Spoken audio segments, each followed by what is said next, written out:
31장 3절에 보면 1절부터 여호와의 말씀이니라. 그때 내가 이스라엘 모든 종족의 하나님이 되고 그들은 내 백성이 되리라. 여호와께서 이같이 말씀하시니라.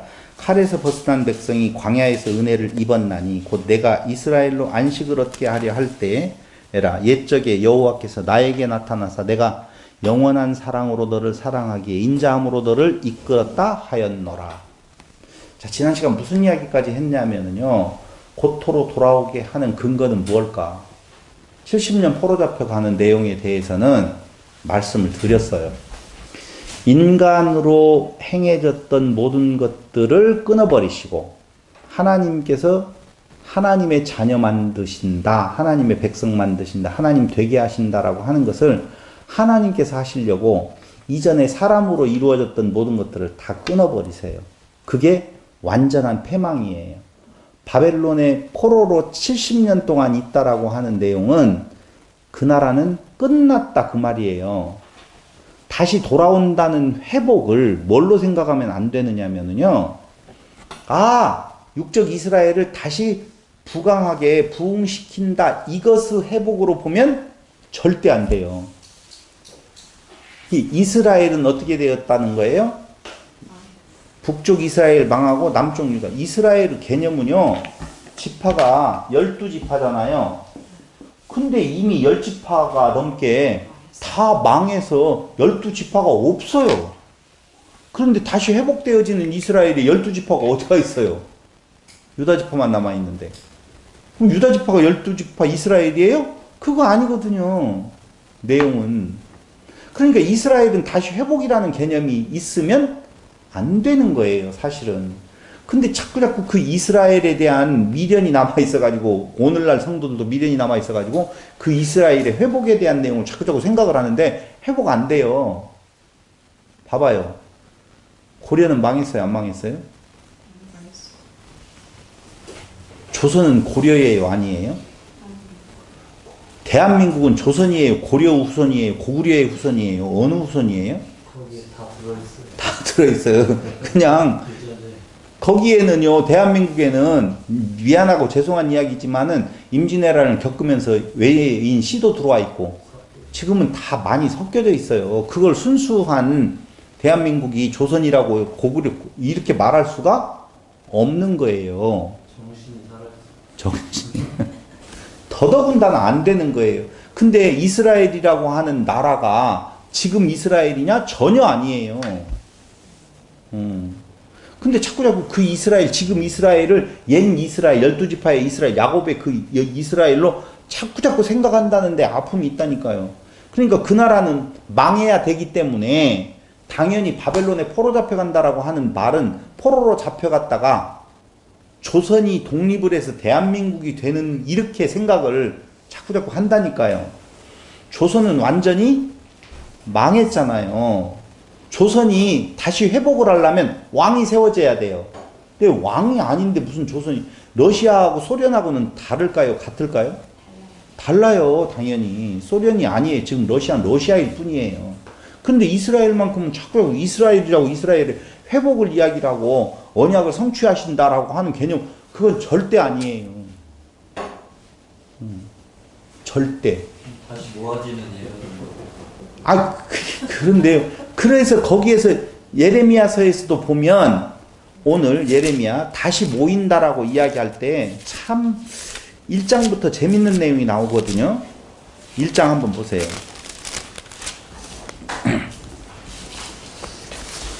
4절 여호와의 말씀이 내게 임하니라. 이르시되 내가 너를 모태에 짓기 전에 너를 알았고 내가 배에서 나오기 전에 너를 성별하였고 너를 여러 나라의 선지자로 세웠노라. 그러니까 이스라엘의 선지자가 아니에요. 육적 이스라엘의 유다의 선지자가 아니라 여러 나라의 선지자예요. 새로운 족속이라니까요. 내용이. 그 뒤에도 나와요. 돌아올 때에 유다, 잡혀갔던 유다만 돌아오는 것이 아니라 사방에서 모여든다라고 하는 내용들이 다 예언되어져 있거든요.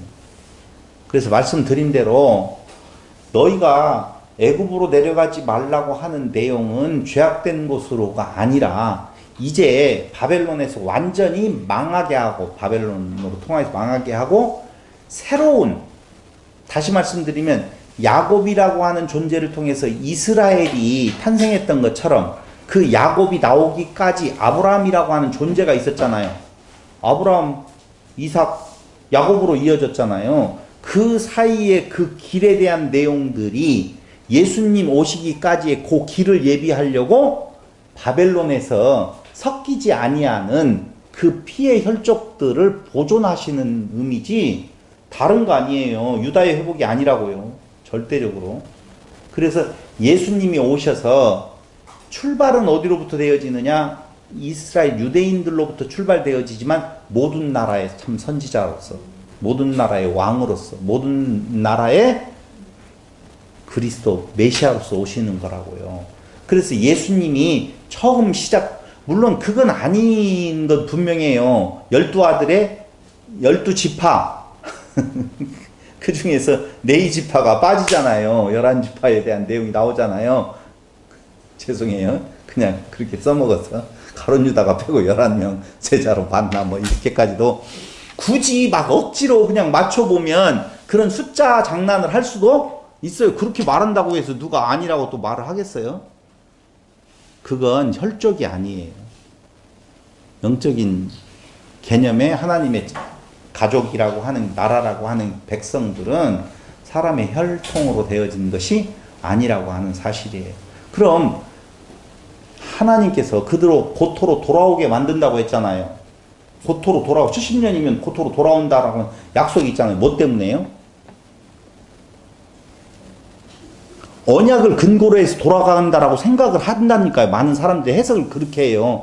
70년 포로에 돌아오게 한다. 돌아오고 난 뒤에 회복이 아니에요. 절대적으로. 그럼 뭐 때문에 돌아오게 만드는 건가? 민족이 섞여지지 아니해서 그 길을 섞이지 아니하는, 메시아가 오는 길에 대한 내용으로 섞이지 아니하도록 고토로 돌아오게 만들어서 보존하는 거예요. 의미. 그럼 돌아오게 하는 것이 언약 때문에 그런 것이 아니라고 보면, 우리는 이제까지 언약 때문에 돌아오는 걸로만 알았잖아요. 그래서 제가 말씀을 드리는 것은 언약 때문에 만약에 돌아오는 거라고 하면 예레미야 12장 15절 보세요. 12장 15절.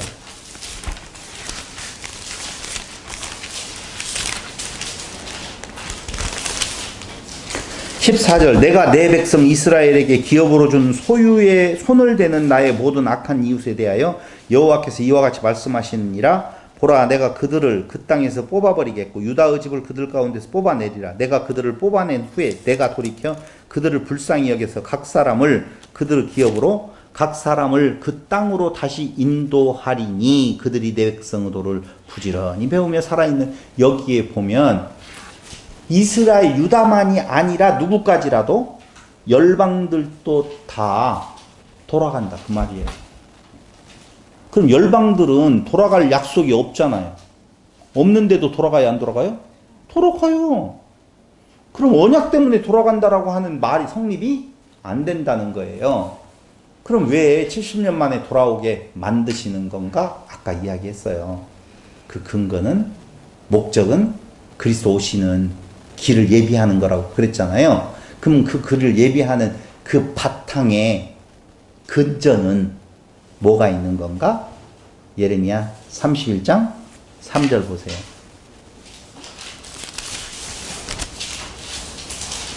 여호와의 말씀이니라. 보라, 내가 내 백성 이스라엘과 유다의 포로를 돌아가게 할 날이 오리니.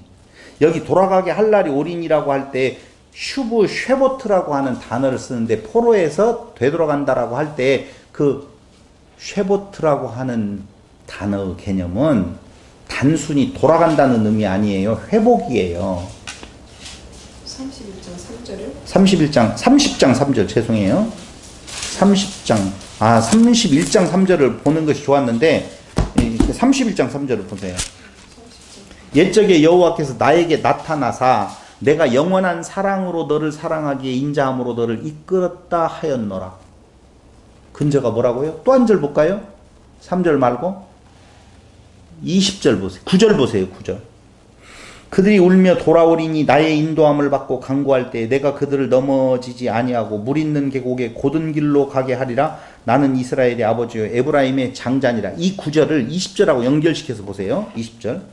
에브라임은 나의 사랑하는 아들 기뻐하는 자식이 아니냐. 내가 그를 책망하여 말할 때마다 깊이 생각하노라. 그러므로 그를 위하여 내 창자가 들끓으니 내가 반드시 그를 불쌍히 여기리라. 여호와의 말씀이니라. 뭐 때문에 돌아오게 하셔요? 사랑, 긍휼, 불쌍히 여김이에요.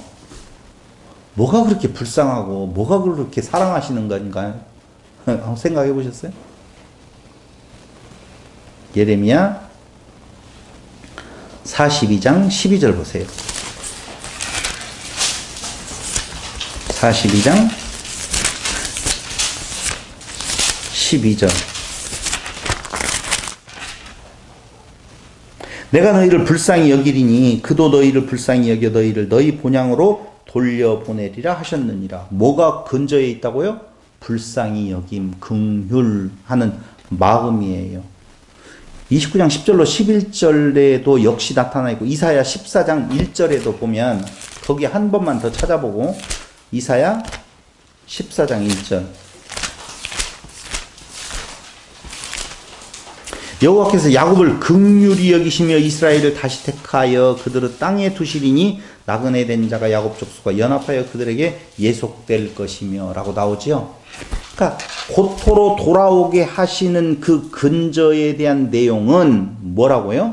29장 10절로 11절에 봐도 긍휼, 사랑이라 그 말입니다. 두 번째는요. 왜 고토로 돌아오게 하실까요?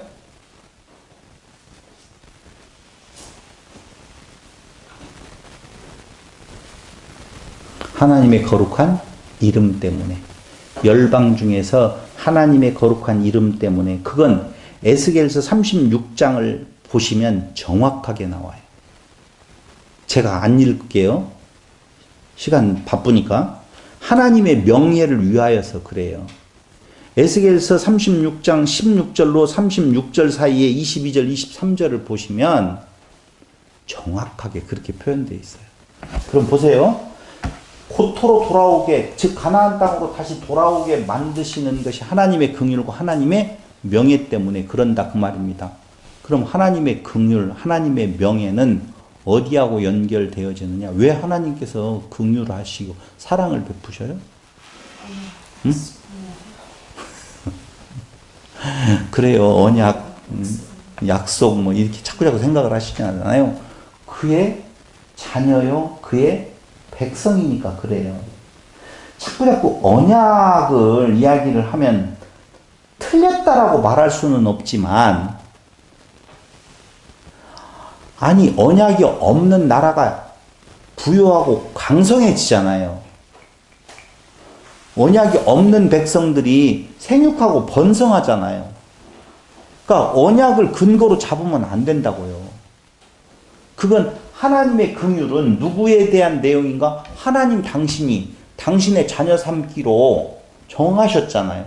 그럼 당신의 자녀 삼기로 정하셨는데 당신이 그 자녀 삼는 일을 실패로 돌아가면, 안 하시면 하나님의 명예는 추락이 되어지겠죠. 하나님의 영광이 선포가 안 되겠죠. 그 하나님의 영광 안에 바탕은 그 자녀를 향한 사랑에 있다고요. 수도 없이 많은 언약이 나와요. 근데 언약대로 돼야 한대요? 여러분 자세히 읽어보면 알겠지만 어떤 언약이 기초인 줄을 모르겠어요. 언제는 이렇게 하면 안 망하게 영원히 살겠다고 해놓고 뭐 언제는 또 이것 때문에 망한다고 뭐 어떤 약속이 먼저 이거 머리 아파 헷갈려서 해석 안 돼요. 그러니까 너를 절대 망하지 않게 하겠다라고 했으면 안 망해야 될 거 아니에요. 근데 망해요. 왜 망했어요? 죄악 때문에 그랬어요. 그럼 죄악 때문에 망하게 되어지면 아주 망해야 되잖아요. 안 맞아요, 여러분. 성경에 나오는. 근데 언약 때문이라고 다 그렇게 이야기를 해버리면 안 그래요. 언약이라고 하는 것은 과정에 필요한 도구고 진짜는 뭐라고요? 당신의 백성 만들겠다라고 하는 당신의, 쉽게 우리 형이 화학적인 말로 표현하면 자기 체면 때문에 그래요. 당신의 명예 때문에. 절대로 변개함이 없다니까요. 당신의 자녀를 향한 당신의 사랑, 긍휼. 그걸 이루시는 것이 당연히 여호와라. 그 말이죠. 에스겔 36장 한번 보세요. 22절. 봐야지. 뭐.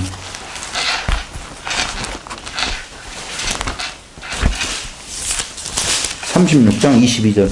그러므로 너는 이스라엘 족속에게 이르기를 주 여호와께서 이같이 말씀하시기를 이스라엘 족속이 내가 이렇게 행함은 이스라엘 족속아 내가 이렇게 행함은 너희를 위함이 아니요 너희가 들어간 그 여러 나라에서 더럽힌 나의 거룩한 이름을 위함이라.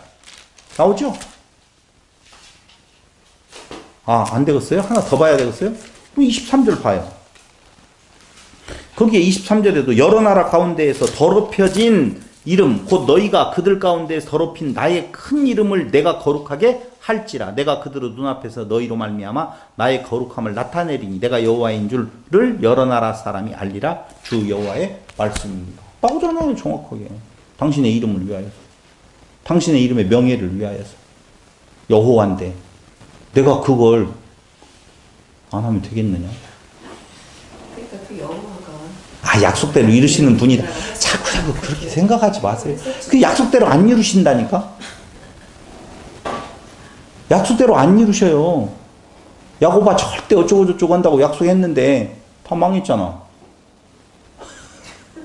그리고 하나님에 대한 신뢰가 뭔 신뢰예요? 약속을 하시고 그러니까 그게 뭐냐면 그 겉으로 되어지는 육체 이스라엘에게 주는 그 말이 아니에요. 어디로? 창조론으로 가야 된다니까.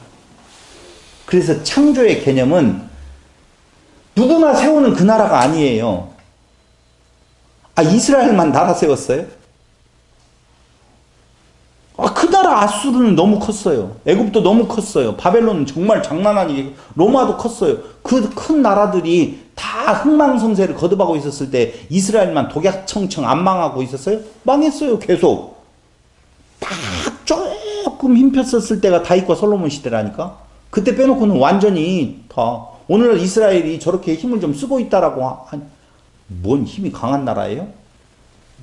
미국 때문에 그러지? 힘이 강한 나라예요? 원자탄 때문에 그러지? 무슨 뭐 그렇게 대단히 강한 나라 아니에요. 근데 그게 아니에요. 근원적으로 당신의 약속은 하나님의 내 백성이라는 거예요. 그 약속이에요. 그 약속. 그 약속은 약속을 해주어서 지키는 것이 아니라 그가 당신의 아들로 삼으셨기 때문에 하나님 백성 삼으셨기 때문에 그 일을 당신이 그냥 이루시는 거라고. 그러니까 이스라엘이 하나님의 백성이니까 예. 그 해가는 거. 이스라엘이 하나님의 백성이잖아요. 네. 근데 다 망했잖아요. 안 망하게 한다고 그랬는데. 왜 망했어요? 너희가 죄를 지으면 많게 하겠다라고 한 대로 망했잖아요. 내가 그래서 아까 이야기한 거예요. 그럼 요시아와 예레미야를 딱 세웠으면 안 배반한 거잖아요. 배반하지 않은 거잖아요. 요시아 왕 종교개혁했고 율법서 발견하고. 그 다음에 뭐가 됐어요? 예레미야 하나님께로 돌아오라고 눈물로 호소하고 그랬잖아요. 두 사람이면 됐잖아. 한 사람만 있어도 된다며. 근데 왜 망해? 두 사람 빼야 돼요 또? 왜 빼요? 답 안 나와요. 여러분 진짜 우리 이제까지 배웠던 개념으로 지키면 안 지키면 그건 뭐 그대로 안 된다니까요.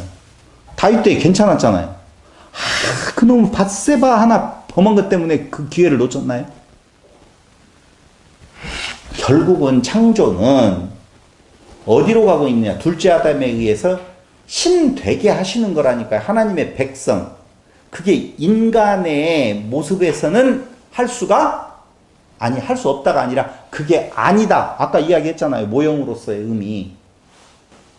그 모형으로서의 의미를 보여주는 하나의 모델이에요. 모형. 그러니까 우리의 근원적인 본향은 육체적인 개념에 있어서 이스라엘이라고 하는 유다라고 하는 그 줄기가 아니라 바로 예수를 통한 신령적 이스라엘이다라고 하는 거예요. 그러니까 우리의 삶은 하늘의 소망 삼고 사는 거예요. 그 하늘이 저쪽 하늘이 아니라 하나님 나라 되시는 그리스도 안에 소망이 있는 거예요. 그러니까 여러분 이것 가치는 이 육체의 가치는 그걸 발견하고 소망을 거기에 두고 오늘을 치열하게 살아갔는데 있다고 보시면 돼요. 영원한 삶은 있다니까요. 봤어요? 예, 있어요. 이 정말이요. 죽음은 영원하잖아요. 정말이라니까요. 정말 있어요. 자, 그래서 잡혀간 포로들은 하나님은 이들을 귀하게 여겨서 거기로부터 이제 무엇을 예비한다고요? 하나님의 아들, 신령적 의미 하나님의 아들 되시는 그 씨앗되는 누구를? 그리스도를 지금 예표하고 가고 있다라고 하는 것입니다. 근데 하나냐는 그때 뭐라고 해요? 2년 후에 고토로 돌아올 것이라고 예언합니다. 그때 하나냐는 예레미야가 저거 죽는다 1년 안에. 그때 그 예언대로 하나냐는 죽게 되어지지요. 그래서 70년 후에 돌아와서 새 언약의 통로가 되게 하신다라고 하는 예언이 성취되어지기 때문에 너희는 어디로 가라? 가라는 거예요. 바벨론으로 끌려 가라는 거예요. 시드기야와 신복들은 이 말을 듣지 아니하고 결국 바벨론의 선전포고로 589년에 하고 결국 바벨론의 공격으로 586년 7월에 예루살렘은 멸망하게 되어집니다. 여기 한 가지 우리가 알아야 될 것이 있어요. 예언이라는 말이 있잖아요. 그렇죠? 예언은 무슨 의미가 있죠? 말하는 대로 지켜진다. 예. 그렇게 거의 생각을 해요. 예언은 앞으로 되어질 일에 대한 내용을 미리 말해서 그걸 예언으로 보거든요. 근데 죄송해요. 제가 한문을 잘 못 쓰지요. 이렇게 되나? 이거 이렇게 써놓으니까 이상하죠? 예자를 두 가지의 예자가 있어요. 앞으로 일어날 일을 미리 말한다라고 하는 개념의 예자와 그것이 아니라 이 예자는 무슨 예자인 줄 아시죠? 예언할 때 이게 예언이거든요. 이게 뭐예요? 몰라요? 예금할 때 예자예요. 저축할 때 예금할 때는 이 예자를 써요. 그 예언이 이 말이에요. 받아 말한 것이다라고 말하잖아요. 아, 성경 어디에 나오더라? 어디에 나왔는데 그 받아 말하는 것이다라고 하는 내용을 한번 쳐서 보면은요, 예언은 사사로이 말하는 것이 아니라 받아 말하는 것이다. 아마 이데 나오잖아요. 이 예언이 그러니까 하나님의 말씀을 받아서 지금 말하는 것이 예언이지 미래에 무슨 일이 일어날 걸 말하는 건 예언이 아니라고요. 성경이 말하는 예언은 그런 의미가 아니라고요. 하나님의 말씀이라는 거예요. 그러니까 하나님의 말씀대로 되어진다는 말은 야 70년 후에 포로에서 돌아온다. 이것을 예언했는데 70년 만에 예언대로 돌아왔다. 이렇게 말하면 안 되고 70년 후에 돌아오겠다라고 하는 하나님의 말씀을 선포하는 거예요. 예언은. 아시겠어요? 너희는 돌아오라. 이것도 뭐예요? 예언이에요. 받아 말한 거예요. 회개하라 뭐예요? 예언이라고요. 예언은 그런 의미라고요. 이해됐죠? 그래서 결국은 감옥에 갇혀 있었던 이때 이제 멸망하면서 감옥에 갇혀 있잖아요. 싫잖아요. 예레미야가. 그때 당시에 유다 땅에 예루살렘에 남아 있었던 자들은 예레미야가 자꾸 바벨론으로 끌려가라 하니까 무슨 소리야. 성전이라 안 망한다라고 하나냐는 어떻게 해요? 2년 만에 돌아온다라고 하고 그 틈바구니 속에서 옥에 갇히거든요. 근데 이제 바벨론이 와서 멸망시키고 난 뒤에 친바벨론주의자잖아요. 바벨론의 입장에서 보면 누가? 예레미야가. 그러니까 너무 훌륭한 예레미야를 옥에서 놓아주게 되어지거든요. 그리고 망명을 제안해요. 예레미야 39장, 40장 여기에 보면 야 우리랑 같이 가자 라고 이야기를 하는데 유대 땅에 그냥 남겠습니다 라고 예레미야는 말해요. 왜요? 그 민족에 대한 아픔을 체휼하는 자거든요. 그 느부갓네살이 총독으로 세운 그달리아가 살해되어지고 총독으로 임명된 지 2달 후에 살해되어져요. 그달리아를 살해한 자들은 바벨론의 보복이 두려워서 애굽으로 피난하면서 예레미야와 바룩을 끌고 가요. 이해됐어요? 그리고 마지막 52장 그 예언을 바룩이 쓰는 거예요. 그렇게 해서 예레미야서는 끝나요. 근데 보세요. 예레미야라고 하는 이름의 뜻이 뭔 줄 아세요? 하나님께서 일으키시다. 세우신다. 공부를 하셨군요. 태가 나요. 물어보고 답하는 걸 보면 아 읽어봤다 뭔가를 찾아봤다라고 하는 아까부터 그런 생각을 했어요. 여호와께서 세우신다는 말이거든요. 사람의 힘으로 안 돼. 다 무너지고 여호와께서 세우시는 거야. 그 말 그 뜻 그대로예요. 지금 예레미야서가 말해주고 있는 내용은 그 내용이라고요. 627년부터 586년 40년간 예레미야는 활동을 하게 되어집니다. 요시야, 여호아스, 여호야긴, 여호야김, 여호야긴, 시드기야, 총독 그달리아까지 40년 동안 활동을 하게 되는데요. 이때에 이방의 중요한 나라들은 야수르, 바벨론, 바로느고 요런 나라들이 있고 느부갓네살, 나보폴라사르, 느고 뭐 이런 왕들이 중요하게 포진되어 있어요.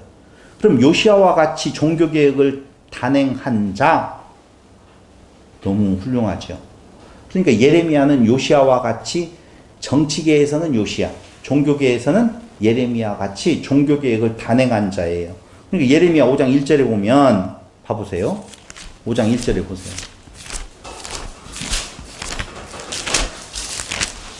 너희는 예루살렘 거리로 빨리 다니며 그 넓은 거리에서 찾아보고 알라. 너희가 만일 정의를 행하며 진리를 구하는 자를 한 사람이라도 찾으면 내가 이 성읍을 용서하리라. 이렇게 나오잖아요. 아까 의인이라고 안 하고 만일 정의를 행하며 진리를 구하는 자를 한 사람이라도 찾으면 이 성을 용서하리라 했잖아요. 그럼 예레미야 들어가요 안 들어가요? 여기에. 공부하셨던 우리 이 집사님. 왜 안 들어가요? 이 정도면 들어가야 되죠. 그럼 도대체 기준이 뭐예요? 요시야 들어가요 안 들어가요? 그런 말로 하면 안 돼요. 의인은 없나니 하나도 없으니까 그 말에 비추어서 없다 이렇게 말을 하면 도대체 애시당초 없는 이야기를 왜 해요 하나님은?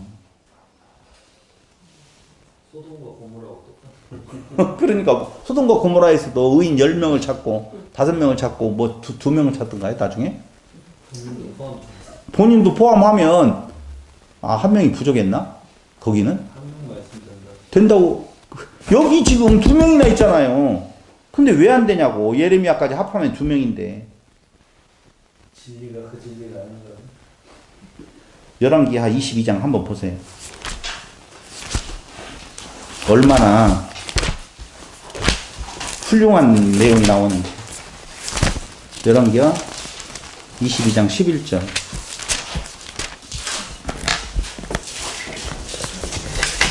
여기 지금 왕이 율법책의 말을 듣자 곧 그의 옷을 찢으니라.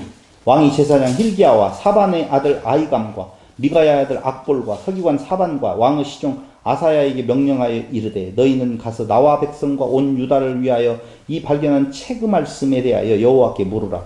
우리 조상들이 이 책의 말씀을 듣지 아니하며 이 책을 위하여 기록 이렇게 율법서를 발견한 뒤에 대단한 종교 계획을 단행을 하잖아요. 그럼 되지 않아요? 그런 택도 없다는 거예요? 여러분 그렇게 말을 하면 정말 섭해요. 요시아가 얼마나 섭하겠어요. 할 만큼 하는데도 불구하고 안 된다라고 보는데 우리들은 뭐 더할 나위 없이 진짜 소망 없는 거 아니겠어요? 그렇죠?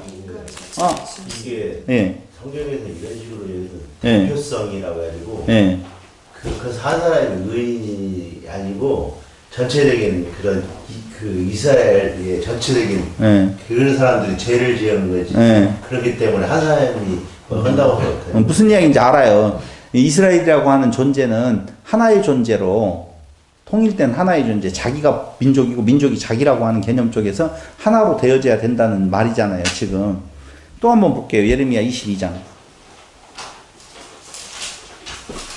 조금 전에 읽었던 열왕기에는 종교개혁이에요. 하나님을 향한 하나님 사랑의 모습을 지금 나오는 거고 22장 15절 보세요. 네가 백향목을 많이 사용하여 왕이 될 수 있겠느냐? 내 아버지가 먹거나 마시지 아니하였으며 정의와 공의를 행하지 아니하였느냐? 그때 그가 형통하였었느니라. 그는 가난한 자와 궁핍한 자를 변호하고 형통하였나니 이것이 나를 알미 아니냐? 여호와의 말씀이니라. 이게 지금 무슨 말이에요? 여호야김 왕에게 대하여서 말하는데 너희 아버지가 누구예요? 요시야예요. 요시야 이렇게 잘했다고 나오잖아요. 다시 말씀드리면 이웃사랑에 대한 내용이 있잖아요. 요시야. 종교개혁과 이웃사랑에 대한 하나님 사랑하고 이웃사랑하는 걸 완벽하게 해내고 있잖아요. 태도를 말하는 거지 행위로는 인간으로는 안 된다. 그렇게 귀엽고 가려고 하잖아요. 그 말을 잡고 이야기를 할게요. 사람의 아무리 훌륭한 말이라 할지라도, 내용이라 할지, 행동이라 할지라도, 신의 기준에 안 맞아요. 상한 심리로 알것 같아요. 그러니까 여기 한 사람을 찾으시는 그 내용은 신의 경지에 있는 예수를 찾는 거예요. 여기에서 2명이 아니라 100명이 그 윤리와 도덕적으로 훌륭하고 하나님을 사랑하는데 우상을 숭배하지 아니하고 이웃을 사랑하는데 정말 잘 다스리는 왕이 100명이 계속 나와서 있다 할지라도 사람의 힘으로는 신의 경지에 갈 수 없다는 거예요. 한마디로 말을 하면 의인은 의로움이 가득 찬 사람의 나라를 세울 수 있다면 정리해서 지금 말씀드리는 거예요. 정의로운 사람 한 사람을 이야기하는 내용을 이렇게 보시면 된다고요. 사람의 입장에서 보면 의인은 의로움이 가득 찬 사람의 나라를 세울 수 있어도 하나님의 나라는 세울 수 없다. 하나님의 나라는 다 같이 시작. 하나님만이 세우신다. 세우실 수 있다. 예수님만이 그 요구하는 한 사람이라고요. 침노한다는 게 그거네. 그것도 있죠. 침노를 당한다라고 할 때. 그러니까 예레미야 말라기 2장 1절로 9절에 한번 보실래요? 말라기서 2장 1절로 9절. 너희 제사장들아 이제 너희에게 이같이 명령하노라. 만군의 여호와가 이르노라. 너희가 만일 듣지 아니하며 마음에 두지 아니하여 내 이름을 영화롭게 하지 아니하면 내가 너희에게 저주를 내려 너희의 복을 저주하리라. 내가 이미 저주하였나니 이는 너희가 그것을 마음에 두지 아니하였음이라. 사람은 그러면서 보라 내가 너희의 자손을 꾸짖을 것이요 똥 곧 너희 절기의 희생의 똥을 너희 얼굴에 바를 것이라. 너희가 그것과 함께 제하여버림을 당하리라. 만군의 여호와가 이르노라. 내가 이 명령을 너희에게 내린 것은 내위와 세운 나의 언약이 항상 있게 하려 함인 줄을 너희가 알리라. 내위와 세운 나의 언약은 생명과 평강의 언약이라. 내가 이것을 그에게 준 것은 그로 경외하게 하려 함이라. 그가 나를 경외하고 내 이름을 두려워하였. 모세오경의 중심은 레위기서라고 말씀을 드렸잖아요. 옛날에. 그렇죠? 그러면 레위기서에서 나오고 있는 두 가지에 대한 내용 하나님 사랑, 이웃 사랑이잖아요. 하나님 사랑과 이웃 사랑을 이룰 수 있는 자 한 사람만 있어도 된다는 거예요. 근데 하나님 사랑, 이웃 사랑을 이룰 자가 없어요. 왜? 사람으로서는 하나님을 기쁘시게 할 수 없다니까요. 없어요. 안 돼요. 누구만이? 하나님만이 하나님 나라를 세울 수 있는, 하나님만이 하나님의 마음에 든다 그 말입니다. 그래서 하나님은 누구만을 사랑하시는 건가? 예수만을 사랑하신다고요. 왜? 그분이 한 분이시니까. 지금 그러면서 그의 입에는 진리의 법이 있었고 그의 입술에는 불의함이 없었으며 그가 화평함과 정직함으로 나와 동행하며 많은 사람을 돌이켜 죄악에서 떠나게 하였느니라. 제사장의 입술은 지식을 지켜야 하겠고 사람들은 그의 입에서 율법을 구하게 되어야 할 것이니 제사장은 만군의 여호와의 사자가 됨이거늘 너희는 옳은 길에서 떠나 많은 사람을 율법에 거스르게 하는도다. 그 율법에 거스르게 한다는 말이 윤리와 도덕 개념으로서의 끝을 거스린다는 개념이 아니 거스릴 수밖에 없다는 거예요. 나 만군의 여호가 이르노니 너희가 내 이의 언약을 깨뜨렸느니라. 너희가 내 길을 지키지 아니하고 율법을 행할 때 사람에게 치우치게 하였으므로 나도 너희로 하여금 모든 백성 앞에서 멸시와 천대를 당하게 하였느니라 하시니라. 할 수가 없다는 거예요. 그래서 예레미야 31장 1절, 31절로 33절 거기에서 뭘 주신다고요? 새 언약을 주시는 거예요. 중요한 내용 읽어보세요. 그래서 여기에서 예레미야 31장에서 말하는 것은 돌비에 새긴 법이잖아요. 율법은 예수라고 말씀을 드렸죠. 그러니까 법이 있어요. 돌비에 새겼어요. 돌비에 새기면 어디에다 두어요? 내 앞에. 나의 밖에다 두거든요. 그래서 그것을 앞에 두고 지키고 섬기려 하면 그것이 교만이요? 우상이라고 하는 거예요. 그래서 예수를 섬긴다 그러면 뭐가 되는 거예요? 우상이 된다고, 교만이 된다고요.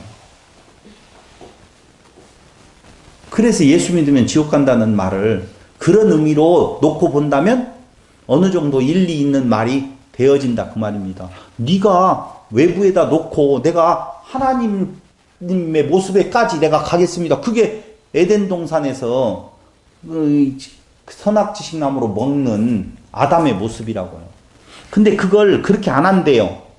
31장 31절로 33절에 보면 예레미야 31장 여호와의 말씀이라 그때 내가 이스라엘 모든 종족 하나님이 되고 그들은 내 백성이 되리라 이야기하면서 31절로 33절에 보세요.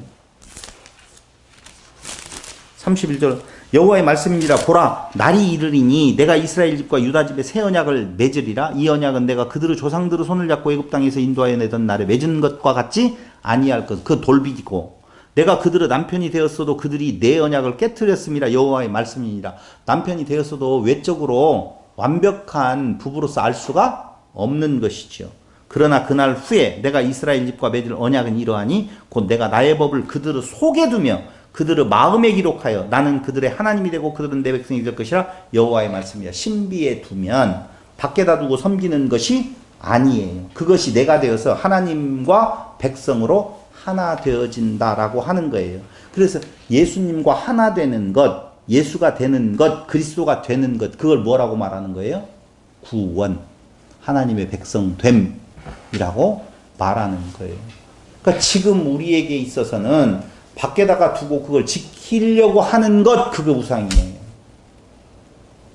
그럼 어떻게 살라고요? 이야기했잖아요. 신비에 새겨지면 하나 되어서 내 마음이 어떻게 살아요? 살고 싶은 대로 살아요. 그게 들어와서 움직이는 대로 사라지는 것을 뭐라고 하겠어요, 그걸. 그 기준은 없다고요. 신비에 새겨진 말씀은. 교회에서 이렇게 가르치면 재미가 없어요. 왜 뭘 하라 하지 말라라고 해야만이 뭐가 똑 떨어. 할 게 많은데, 해지는 것이 많은데, 그래서 예레미야를 뭔 선지자라고 하느냐? 눈물의 선지자라고 말하는 이유가 예레미야에겐 결혼하지도 말라고 그래요.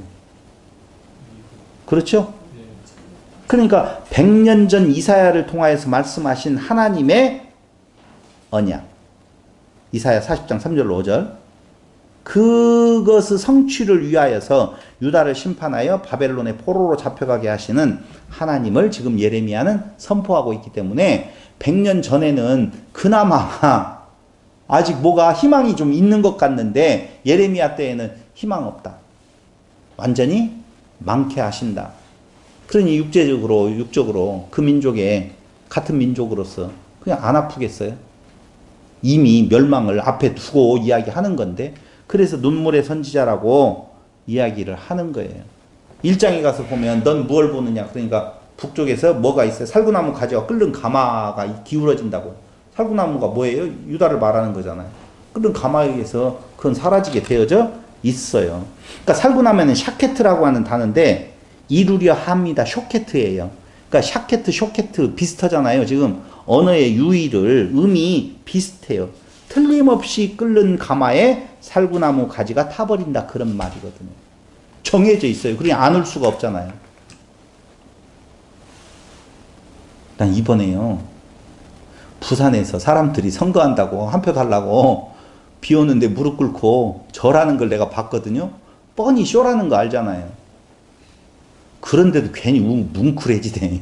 참, 그래서 그렇게 하는가 봐요, 사람이. 그래, 저기 쇼라 할지라도 얼마나 절박했으면 비 오는데 저 쇼를 다 할까라고 하는데 괜히 내가 직접 그 현장에서도 안 봤는데도 괜히 마음이 울컥해지더라니까.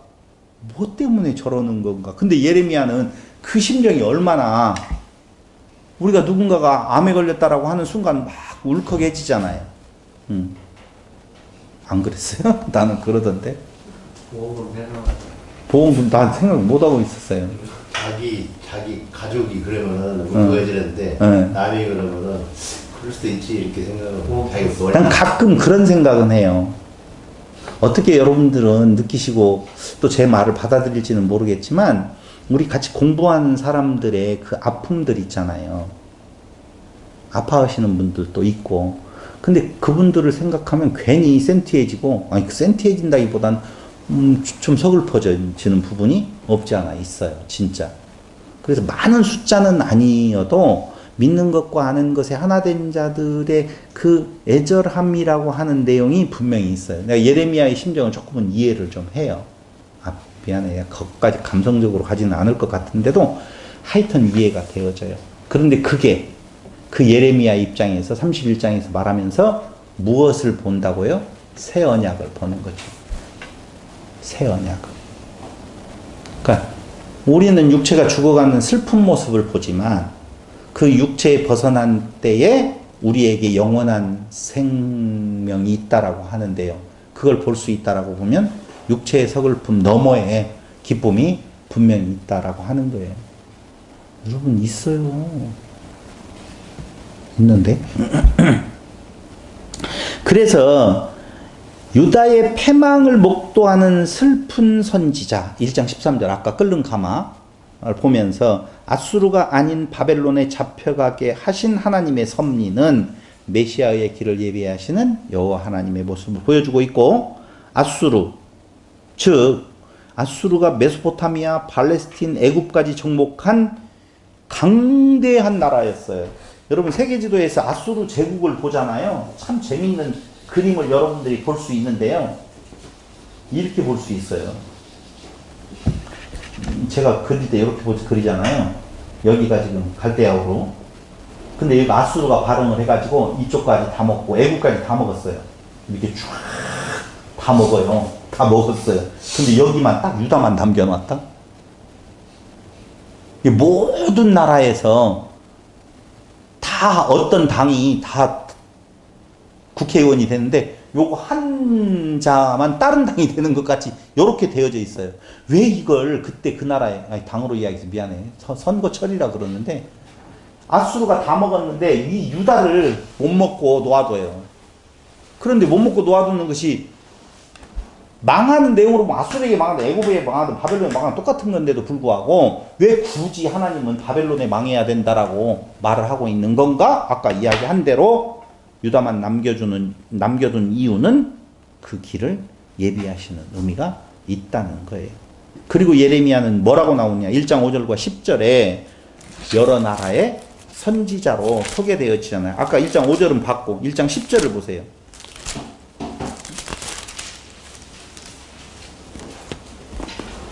보라 내가 오늘 너를 여러 나라와 여러 왕국 위에 세워 네가 그것들을 뽑고 파괴하며 파멸하고 넘어뜨리며 건설하고 심게 하였느니라 하시니라. 유다의 선지자가 아니에요. 모든 나라의 선지자라 그 말입니다. 그래서 이스라엘의 하나님에서 어디로? 온 세상 열방의 하나님으로 네가 모태에서 짓기 전에 알았고 배에서 나오기 전에 성별하였다. 그럼 예레미야의 첫 출발점은 모태에 짓기 전이에요. 사람의 출발은 어디에서부터 되어진다고요? 어떤 사람은 뭐 씨앗이 그때 심어질 때냐 어쩌냐. 아니 모태에 짓기 전부터 있었다라고 말을 하고 있어. 우리의 본향은 영원이에요. 영원 안에 시간이 있는데 그 시간을 통하여서 영원한 우리의 삶에 대한 내용을 계시해주고 있는 거예요. 영원한 삶은 있어요. 있다니까. 내가 그거 특강하려고 그러잖아요.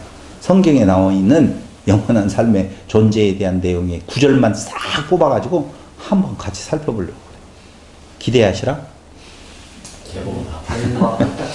언제 할지는 모르겠어요. 준비되어지는 대로 하도록 하겠습니다. 예언자. 그래서 이거 내가 찾아놨었구나. 베드로후서 1장 21절 예언은 언제든지 사람의 뜻으로 난 것이 아니 오직 성령의 감동하심을 받은 사람들이 하나님께 어떤 것이다? 아포 받아 말한 것이다. 하나님께로부터 온 말이다. 예언.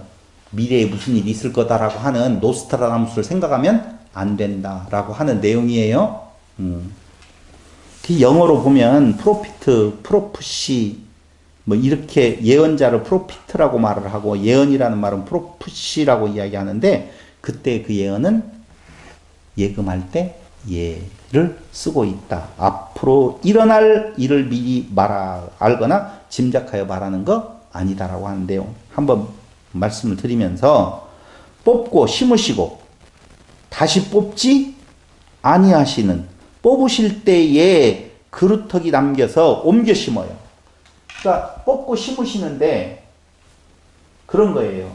뽑을 때 뭘 남긴다고요? 그루터기. 그것을 옮겨 심는다고요. 그러니까 그 그루터기 남겨진 그 거기에서 누가 나게 만드느냐? 이 그루터기의 존재가 뭐예요? 잡혀간 유다예요. 그루터기의 존재가. 우리는 그루터기 하면 누구를 생각해요? 예수를 생각하잖아요. 아니요. 그 그루터기가 잡혀간 유다에게서 싹이 난다. 예수의 싹이 난다. 옮겨 심어요. 어디로 옮겨 심나요? 아니요. 교회. 그렇게 이야기하자고요. 그 씨가 어디에 심겨지느냐? 교회라는 데에 심겨진다. 그래서 시편 46편 1절로 10절을 보세요. 거기 아주 정확하게 그런 내용 나오죠. 시편 46편 1절로 10절 아주 유명한 구절. 하나님은 우리의 피난처시여 힘이시니 환난 중에 만날 큰 도움이시라. 잘 들으셔야 돼요. 이제까지 생각했던 그런 구절로 읽으시면 안 돼요. 그러므로 땅이 변하든지 산이 흔들려 바닷 가운데에 빠지든지 바닷물이 쏟아지고 솟아나고 뛰놀든지 그것이 넘침으로 산이 흔들릴지라도 우리는 두려워하지 아니하리로다. 한 시내가 있어 나뉘어 흘러 하나님의 성 곧 지존하신 이의 성소를 기쁘게 하도다. 하나님이 그 성 중에 계심에 성이 흔들리지 아니할 것이라. 새벽에 하나님이 도우시리로다. 문나라가 떠들며. 지금 읽어갔던 구절보다도 제가 주의 깊게 보라고 하는 구절이 이 뒤에 나와요. 하나님이 그 성 중에 계심에 성이 흔들리지 아니할 것이라. 새벽에 하나님이 도우시리로다. 문나라가 떠들며 왕국이 흔들렸더니 그가 소리를 내심에 땅이 녹았도다. 만군의 여호와께서 우리와 함께 하시니 야곱의 하나님은 우리의 피난처시로다. 와서 여호와의 행적을 볼지어다. 그가 땅을 황무지로 만드셨도다. 그가 땅 끝까지 전쟁을 쉬게 하시며 활을 꺾고 창을 끊으며 수레를 불사르시는도다. 이르시기를 너희는 가만히 있어 내가 하나님 중에 하나님 됨을 알지어다. 그 말이에요. 무엇? 내가 먼 나라 중에서 높임을 받으리라. 내가 세계 중에서 높임을 받으리라 하시도다. 만군의 여호와께서 우리와 함께 하시니 야곱의 하나님 우리의 피난처시로다. 너희는 가만히 있어 하나님이 하시는 일을 보라. 이게 흔히 말하는 희망의 신학이에요. 앞에 뭐 피난처시오 이런 것보다도 더 중요한 것은 가만히 하나님이 하시는 일을 보면 사람의 생각하고는 전혀 다르더라고 말. 사람의 생각도로 하면 우리는 숨 쉴 수 있는 공간이 전혀 없다고 보시면 된다라고 하는 겁니다. 내용 개요를 보면은요 다 끝났지만 내용 개요는 그렇게 되어 있어요. 선지자의 소명 1장, 그 다음에 2장부터 35장까지는 유다에 대한 경고와 권면이에요. 그것이 뭐냐? 하나님 사랑과 이웃 사랑을 잃어버렸다라고 하는 내용이에요. 44장 8절에 보면 이렇게 나와요. 너희가 손으로 짓고 너희가 그걸 경배한다는 거예요. 우상이라고 하는 것이 다른 거 없어요. 약하다 보니까 자기를 위하여서 뭔가 절대적인 힘을 부여하고 그걸 자기가 섬긴다는 것이죠. 하나님, 여러분 생각을 해보세요.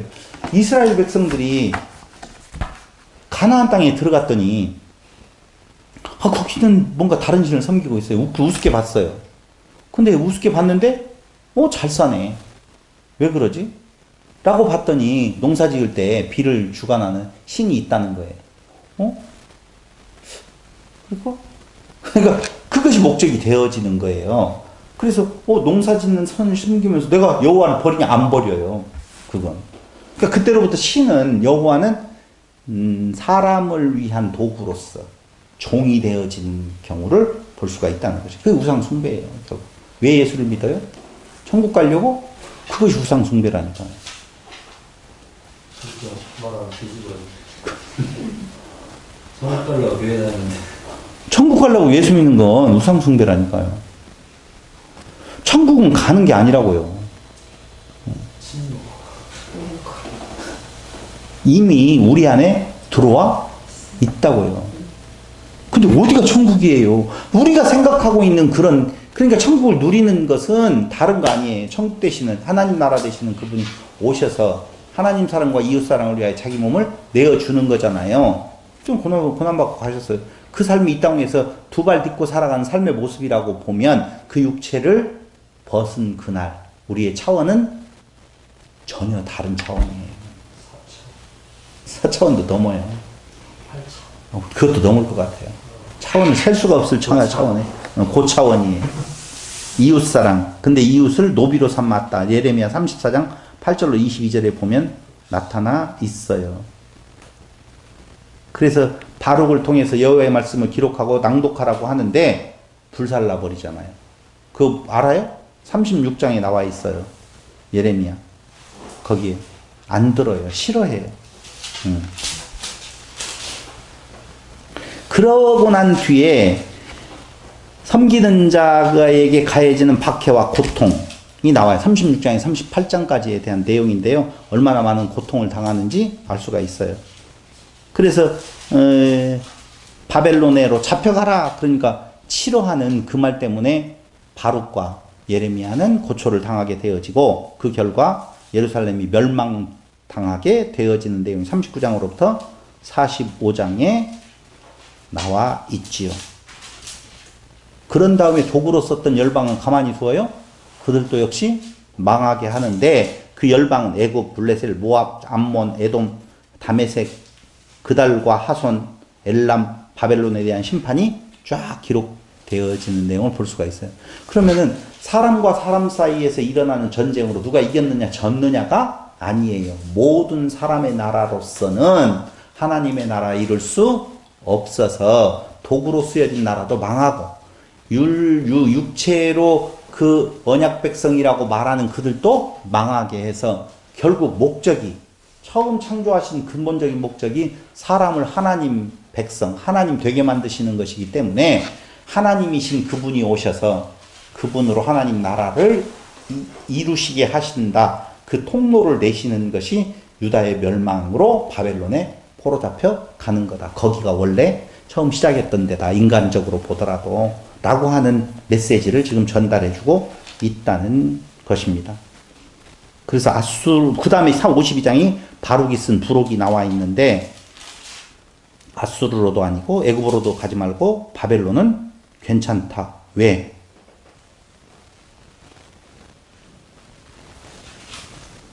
그들은요 애굽으로 내려가 가지고 애굽의 도움을 받아 애굽에 말이 많다라고 해가지고 나오잖아요. 모세오경에도 보면 애굽에 말 의지하지 말라라고 하는 내용이 그들 어떤 도움 한 번도 그들을 속국으로 만들지 않았던 그런 사람의 생각으로서의 도움을 받아서 자기 나라를 지켜보려고 하는 그런 시도 아니다. 누가 싸우신다고? 여호와께서 싸워서 구원하신다가 이사야서 31장 4절로 5절에 보면 잘 나타나 있는 것입니다. 그래서 종으로라도 자기 있음, 거기가 애굽이요. 거기가 종의 자리다라고 하는 것입니다. 바벨론은 언약의 시작, 하나님의 백성의 시작, 최초, 새 언약의 시작도 어디로부터? 완전한 멸망이 이루어지는 바벨론으로부터 다시 시작되어지는 바벨론의 의미를 가지고 있다라고 하는 것입니다. 다 끝났는데 예레미야 애가는 무엇일까요? 이제 슬픈 것만 나와. 아, 슬픈 것만 나오죠. 여러분 예레미야 애가는요 딱 보면 그거예요. 예레미야서의 축소판이라고 보시면 돼요. 시 형태거든요. 모든 예레미야 애가는 한 장당 22절로 되어 있어요. 근데 3장만 66절로 돼 있어요. 22절을 3번 곱하는 걸로 돼 있는데 모든 장마다 다 22절로 되어 있는데 이 22절이 뭔 줄 혹시 아세요? 히브리 알파벳의 순서와 상응하게 되어진 내용이 있는데 이런 시적인 표현을 통하여서 예루살렘의 비극과 폐허, 여호와 하나님의 백성에 대한 분노, 유다의 불평, 그리고 시온의 과거와 현재의 대조, 하나님의 사유하심을 비는 유다의 청원이 쭉 나와 있는데 그 내용을 읽어가면은 한마디로 말을 하면 바벨론은 심판의 도구요. 하나님께서 예루살렘과 성전을 멸망시켰다라고 하는 내용들도 나오는 거예요. 그러니까 바벨론이 우리를 멸망시키는 것이 아니라 여호와 하나님께서 멸망시켰다. 그건 어디에 나오냐면 1장 12절로 15절, 2장 1절로 8절, 17절, 4장 11절에 보면은 하나님이 하셨다. 왜 하나님이 그 일을 하시느냐? 유다 백성들의 죄로 인하여서라고 말을 하잖아요. 그러니까 그 유다 백성들의 죄로 인하여서 그렇다는 말은 사람으로서는 안 된다 그 말이에요. 새창조를 이루시는 분은 여호와 하나님이시다 라고 하는 것을 말하는 거예요. 그래서 돌아가자 3장 40절로 41절에 회개 5장 21절로 22절에 하나님의 선하심이 기초가 되어서 거기 한번 보시면 나와 있어요. 5장 21절로 22절 여기 예레미야 애가 거기 보고 마칠게요. 예레미야 애가 보세요.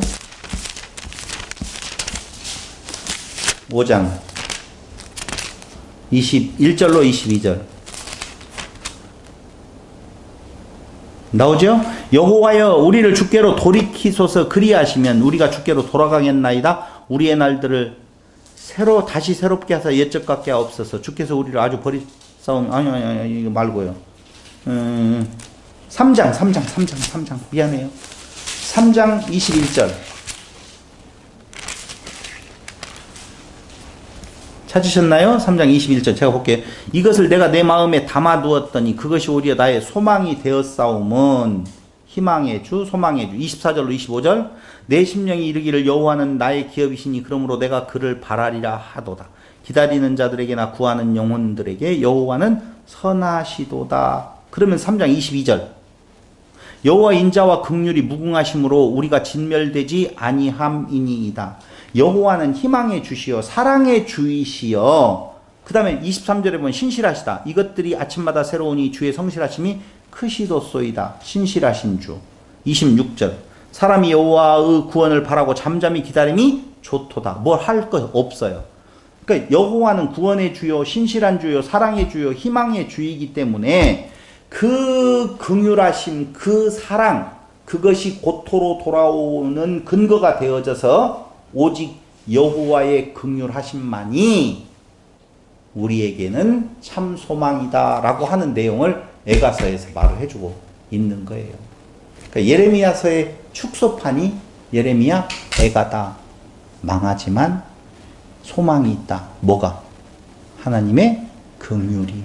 그 긍휼이 결국은 예레미야 31장에 나오고 있는 새 언약을 이루는 근거가 되어지고 신으로 만들어 가시는 하나님의 자녀로 만들어 가시는 하나님의 계획을 예레미야로 지금 선포하게 하시는 거예요.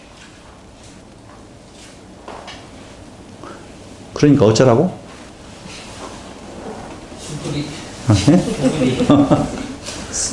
여러분 다른 거 없어요. 성경을 볼 때 우리에게 무엇인가를 하라 하지 말라는 개념이 절대 아니에요. 그러니까 이사야나 예레미야나 다니엘이나 이런 것들을 보면 자꾸 회개하라고 하고 돌이키라고 하고 그러니까 우리 보고 지금 이 자리에 아니 한 사람을 찾으시는데 그 많은 백성들이 그럴 수 있는 사람이 어디 있겠냐고요. 없다니까요. 전제로는. 그 말이 뭐냐. 망하게 되어지는 근본적인 원인은 너희가 누구이기 때문에 망한다라고 말하느냐? 사람이기 때문에 망한다는 거예요. 그럼 왜 사람이기 때문에 망해야 되느냐면은 너희를 하나님의 자녀 만드시는 하나님의 그 섭리가 그 사랑이 그 긍휼하심이 잘 드러나 있어요. 그래서 그 언약대로 그 예레미야의 예언대로 하나님의 말씀대로 누가 오셔서 하나님의 아들이 오셔서 결국은 우리를 영원한 하나님의 자녀로 이끌어 가신다. 그게 창조론적으로 크게 모아서 그 안에다가 집어넣어야지. 예레미야서 하나를 딱 띄어서 보면은 그때 그 예레미야서를 쓸 때 이스라엘 백성들이 돌아섰어요? 안 돌아섰어요? 안 돌아섰잖아요. 애굽으로 내려가지 말라고 하는데 애굽으로 굽고 내려가잖아요. 예레미야를 받들어서 그래 하나님 뜻대로 우리가 따라가겠다라고 하지 아니하고 옥에 가두어 버리잖아요. 그러니까 그건 인간을 향하여서 무엇을 하라 하지 말라를 서로 대화를 하나님이 대화해서 행동을 유발시키는 것이 아니라 당신의 뜻을 무엇하는 것하고 선포하는 것이요. 그 선포되어진 것대로 메시아가 오셨을 때 예수가 오셨을 때 우리는 하나님은 그 긍휼하심이 크셔서 그 안에 참 구원이 있다라고 하는 것을 알고 기뻐하고 즐거워하는 거예요. 기뻐하고 즐거워하시는 성도들이 되시기를 바라면서 말씀을 마치겠습니다. 질문 있습니까?